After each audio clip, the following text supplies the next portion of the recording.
Let's have an honest conversation about gas and bloating, because almost everyone deals with it, and almost no one understands what's actually happening inside their body when it strikes. Before we go further, ask yourself a simple question. Is your main complaint the amount of gas you're producing? Or is it the odor? Or maybe your issue shows up differently altogether. Perhaps your stomach is completely flat when you wake up, but by the time evening rolls around, you look and feel like you're carrying a small watermelon.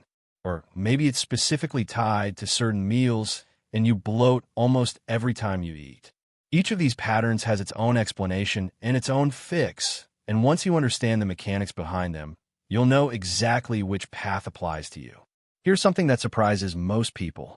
The overwhelming majority of gas your body produces or absorbs has no smell at all. Somewhere around 99% of it is completely odorless. Only a small sliver, roughly 1%, carries that unpleasant sulfur-like smell. To understand why, we need to start at the very top of the digestive tract and the stomach itself.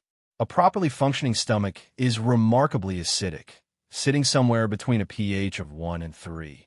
That's an intensity comparable to battery acid, and there's a good reason for it.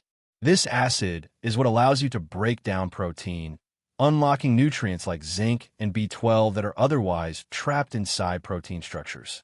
Without adequate acid, those nutrients stay locked away no matter how much high-quality food you eat. The second job of that acid is to act as a security checkpoint, killing off the vast majority of microbes that try to pass through with your food. Very few organisms can survive an environment that harsh, and that's exactly the point. When people don't have sufficient stomach acid, this defense breaks down, and it becomes one of the most overlooked root causes of chronic gas and bloating.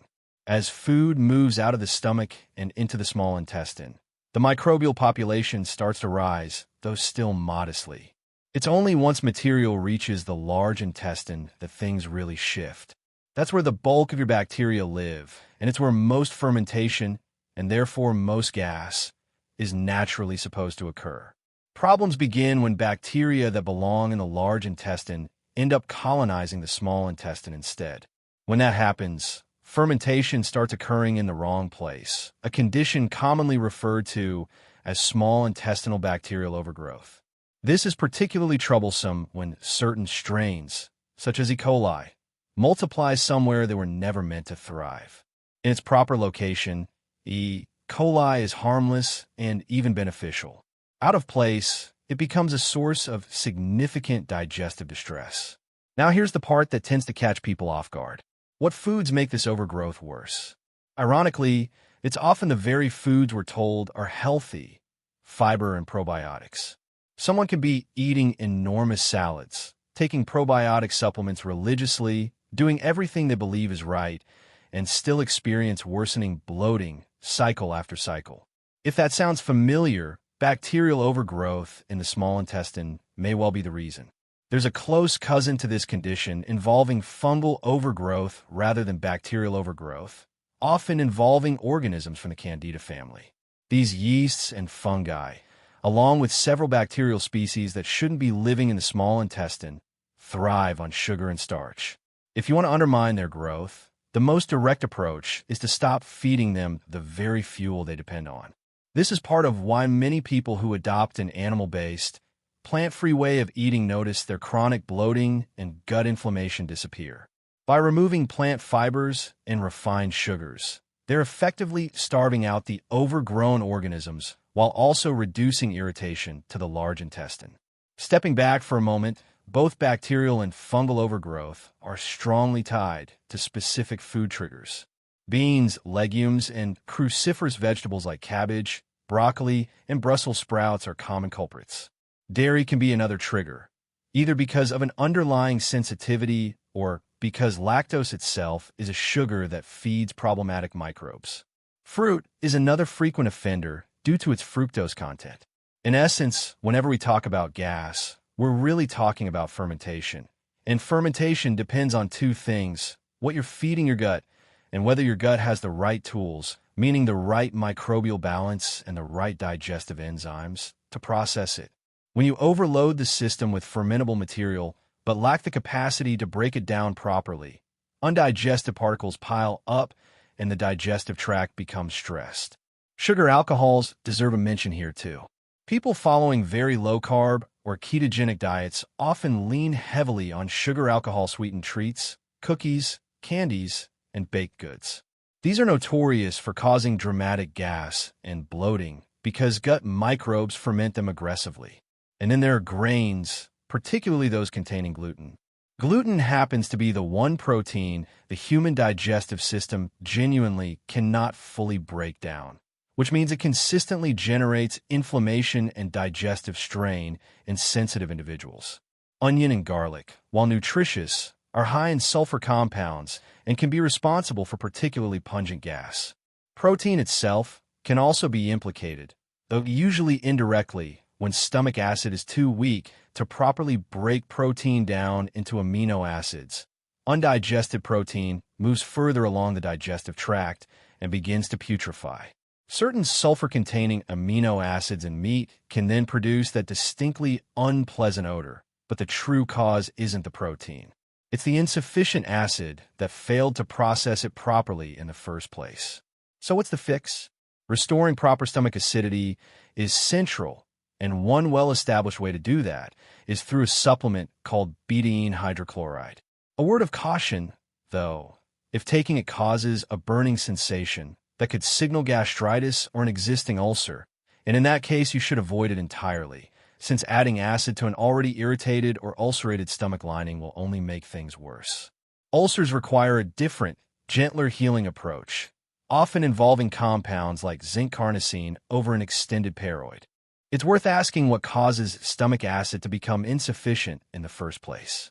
Long-term use of acid-suppressing medications, such as proton pump inhibitors and antacids, is a major factor.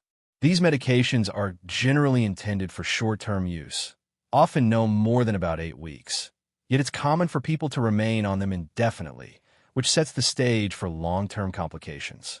Frequent antibiotic use is another major contributor. Antibiotics wipe out harmful bacteria, but they don't touch fungal populations, which then expand unchecked into the space left behind. Chronic stress also suppresses acid production, as does a diet heavy in processed food, which frequently leads to deficiencies in zinc, sodium, potassium, and B12, all of which are needed to manufacture adequate stomach acid. There's another layer to this story involving bile.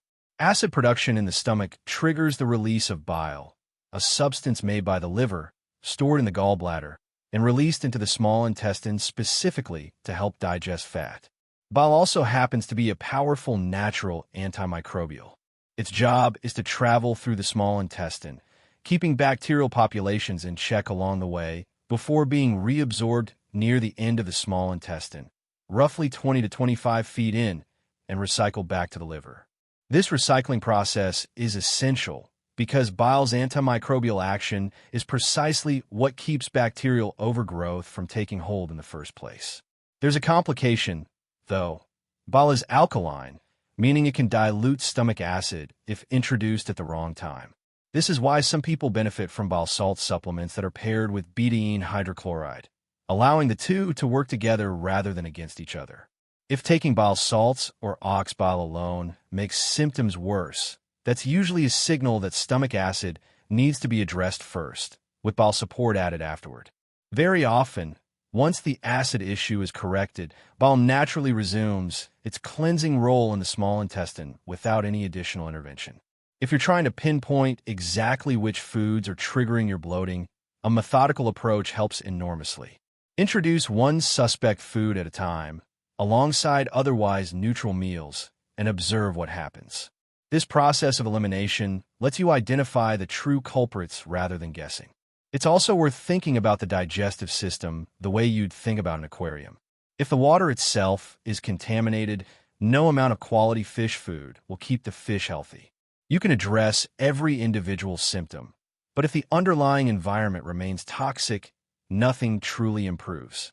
The body relies on several interconnected signals: insulin regulation, cortisol rhythm, inflammation levels, sleep quality, and gut function among them, and all of them influence how you feel day to day. Typically, one of these signals is more disrupted than the rest, and until that particular one is addressed, Everything else tends to stay stuck in place. Your gut has a built-in cleansing mechanism known as the migrating motor complex, but it only activates during extended periods without food. Constant snacking or grazing throughout the day prevents this natural cleaning wave from ever kicking in, which is especially problematic for anyone dealing with small intestinal bacterial overgrowth. Building in periods of fasting, even simply spacing meals further apart and cutting out snacking, gives the gut the opportunity to run this cleansing cycle and clear out excess bacteria and debris. Now let's address the pattern where your stomach is flat in the morning but progressively swells throughout the day, seemingly unrelated to what you're eating. This pattern often points towards stress rather than diet. Physical relaxation, time away from daily pressures, exposure to sunlight, and general stress reduction can visibly flatten a bloated abdomen within days for some people, illustrating just how powerfully the nervous system influences digestion. If this describes your experience, addressing stress directly becomes just as important as addressing diet. A few practical steps can help here. Focus on slow, deliberate breathing through your nose rather than shallow chest breathing, since this activates the calming branch of your nervous system.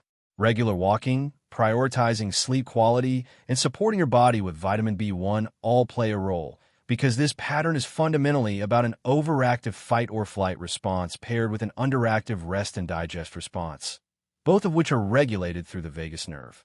The vagus nerve, the longest nerve in the body, runs from the base of the skull down through the digestive tract, and it's essential for healthy digestive function. Chronic stress suppresses its activity, and vitamin B1 plays a meaningful role in supporting it. This connection is especially visible in diabetes, where B1 deficiency is common and frequently accompanies vagus nerve dysfunction, digestive complaints, and even constipation. For anyone dealing with recurrent bacterial overgrowth, it's worth noting that repeat cases are extremely common after antibiotic treatment, since antibiotics eliminate protective bacteria alongside harmful ones, leaving room for problematic organisms to move back in. A more sustainable approach generally combines supporting stomach acid, allowing the natural fasting-triggered cleansing wave to function properly, and reducing the specific foods that are feeding the overgrowth without eliminating protein, which typically isn't the underlying issue. Carbohydrate intolerance usually comes down to a lack of the right digestive enzymes, rather than carbohydrates being inherently harmful. One particularly interesting organism worth knowing about is Lactobacillus reuteri, sometimes described as a keystone microbe because of its outsized influence on gut balance. It helps keep small intestinal bacteria in check, suppresses less desirable strains, and even stimulates oxytocin production, giving it a notably calming, stress-reducing effect alongside its digestive benefits. Understanding how these pieces, stomach acid, bowel function, microbial balance, fasting rhythms, and stress regulation, work together give you a genuinely complete picture of why bloating happens and, more importantly, a clear roadmap for resolving it for good.